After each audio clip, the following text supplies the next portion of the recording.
L'économie avec Nicolas Dose. Donc, et ce matin, il y en a qui ne décolèrent pas après avoir découvert dans leur boîte aux lettres leur avis de taxe d'habitation. Bercy dénonce en fait l'attitude des communes qui ont profité de la baisse financée par l'État pour augmenter cette taxe. Bon, alors, qu'est-ce que c'est que cette histoire, Nicolas? Eh bien, l'histoire, effectivement, de 6000 communes qui se sont dit qu'elles pouvaient donner un petit coup de pouce à la taxe d'habitation, puisque justement, en face, l'État la baissait. Le record, c'est en Moselle, à plus 18%, et quelquefois, la baisse est encore plus forte, parce que s'y ajoutent des réductions, notamment d'abattements liés à la situation familiale. Donc, vous avez ceux dans ces communes qui la payaient encore plein pot, qui payent évidemment plus, mais ceux qui bénéficiaient de la baisse, qui voient cette baisse sacrément reniée, voire carrément annulée. Alors, du côté de Bercy, Gérald Darmanin désigne le coupable. Ce sont les maires sur l'air du gentil État face aux méchantes communes. Alors, du côté des collectivités, on explique que ces hausses ne permettent pas de compenser le recul des dotations de l'État.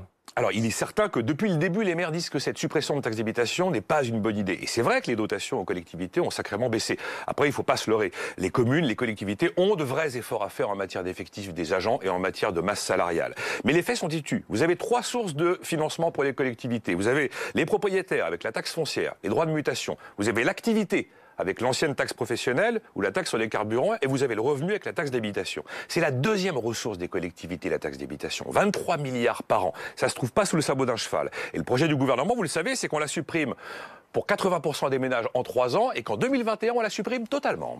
Mais enfin, Nicolas, quand on voit le pataquès de cette première étape de la baisse de la taxe d'habitation, on se demande comment on va vraiment pouvoir la supprimer totalement d'ici 2021.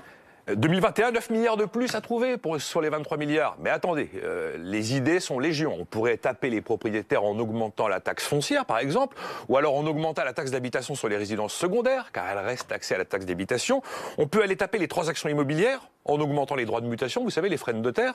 On peut aller taper les entreprises en augmentant la taxe sur la valeur ajoutée ou la taxe sur le foncier. Aller taper tous les Français avec un peu de TVA, tous les Français avec un peu de CSG, ça c'est déjà vu. On peut aussi aller taper les locataires. Une idée a fait son chemin, qu'on pourrait créer une sorte d'impôt local pour les non-propriétaires. Ou alors on peut taper la sphère publique en creusant le déficit, ou alors en baissant la dépense publique. Mais il est certain qu'en renonçant perpétuellement à baisser la dépense publique, tout en promettant des hausses d'impôts, il faut qu'à la fin, quelqu'un paye. Et puis un petit rappel, on nous a promis 0 nouveau impôt, ça n'empêche pas d'augmenter les anciens une fois de plus.